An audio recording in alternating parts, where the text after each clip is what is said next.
Magandang hapon, Rosalie. Anong mga batayan ba ang sinusunod o ikinukonsidera para masabing ito ay sufficient in form?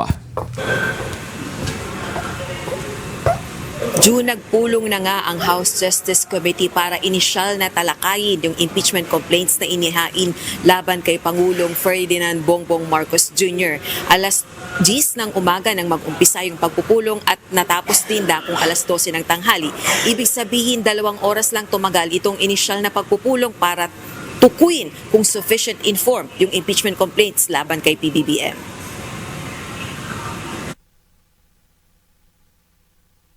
Unang tinukoy kung sufficient ba in form o kung sapat ba ang nilalaman ng reklamong impeachment laban sa presidente. Para masabing sufficient in form, dapat beripikado ang reklamo at ine-endorso ng House member. Sinumpaan din ito ng nagrereklamo at sumailalim sa notary public.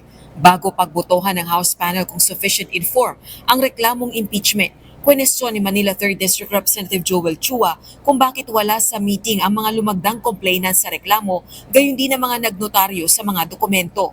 Pero giit ni House Committee on Justice Chairperson at Batangas 2nd District Representative Jervy Luistro, preliminary pa lang ang proseso ng pagtukoy kung sufficient in form and substance sa mga reklamo at tanging House members ang imbitado sa pagpupulong.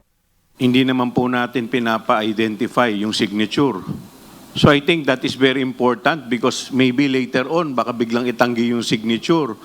May I ask Madam Chair if the complainant or complainants are present in today's committee hearing? I think it's unnecessary because there is a presumption of authenticity of signatures unless someone or anyone questions it.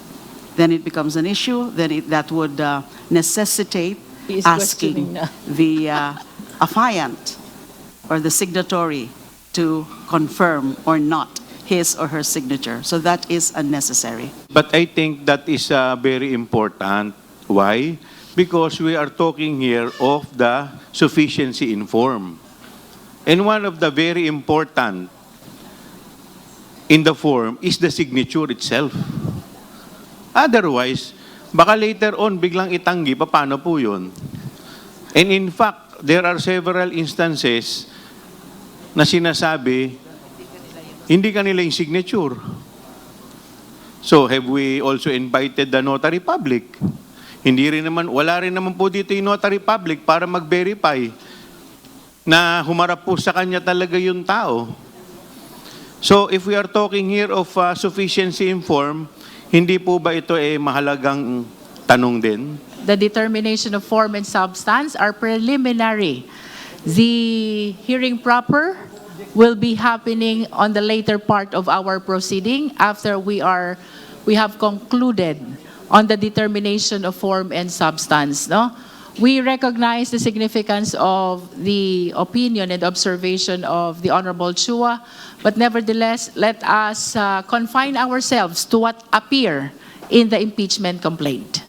Natukoy naman ng House Justice Panel na sufficient in form ang reklamong impeachment na inihain ng abogadong si Andre De Jesus at ine-endorso ng House Deputy Minority Leader at Pusong Pinoy Party List Representative Jet Nisay sa pamamagitan ng botong 46 ang pabor, 1 ang tumutol at 1 ang nag-abstain.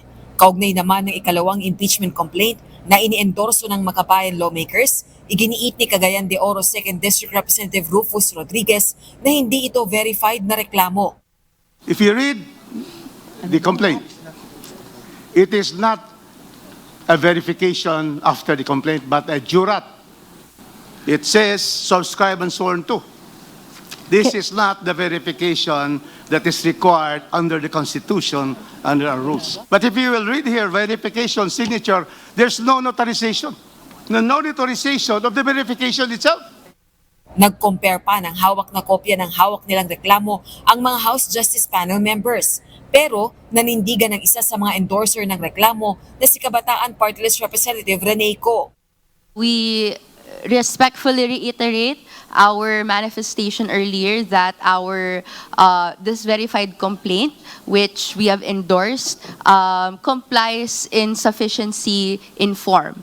The matter of fact of the notarial seal being on a separate page is due to the volume of signatures of the complainants. There are 36, and they cannot fit in just one page. And nonetheless, it could be a matter of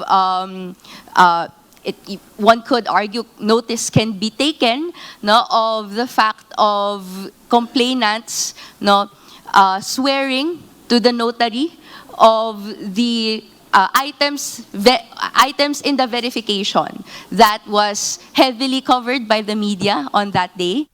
Natukoy ding sufficient inform ang ikalawang impeachment complaint matapos bumoto ng pabor ang mayorya ng House Justice Panel members. With 35 in favor, 9 against, and 1 abstain, the chair declares the Masa et al. Complaint sufficient in form. Bukas magpapatuloy ang pagtalakay ng House Committee on Justice sa impeachment complaints laban kay PBBM. Tutukuyin naman kung sufficient in substance ang reklamong impeachment o kung pasok ba sa grounds for impeachment ang mga aligasyon laban kay PBBM. Muli, pagbobotohan ito ng House Justice Committee members. Hindi po sapat na nakasaad doon yung mga pagkakamali. Ang tanong, ito bang pagkakamaling ito ho ba ay impeachable offense? At kagaya po ng nangyari kanina, bukas, pagkatapos pong talakayan ang sufficiency in substance, ang offense ba ay impeachable offense? Sapat ba ito para mag-constitute ng ground for impeachment? Samantala, nabanggit sa Justice Panel meeting ang epekto ng Supreme Court final ruling sa articles of impeachment na inihain laban kay Vice President Sara Duterte. Paniniwala ng House Justice officials, walang epekto ang desisyon ng Korte Suprema, bagay na hindi sinang-ayunan ni House Deputy Minority Leader at ACT Teachers Party List Representative Antonio Tino.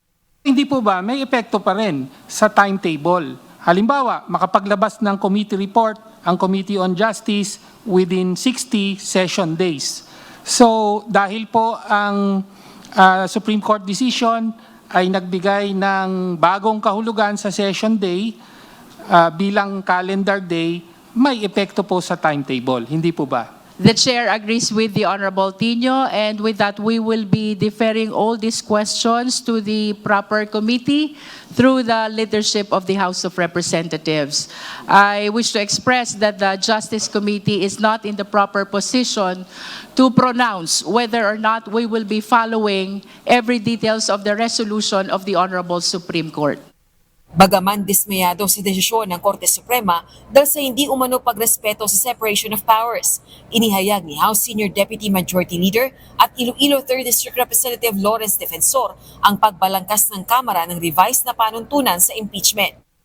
That is why I can assure you that our rules will be revised to make it clearer and more definitive in accordance with the provisions and the intent of the Constitution, of course taking into consideration the recent decision of the Supreme Court.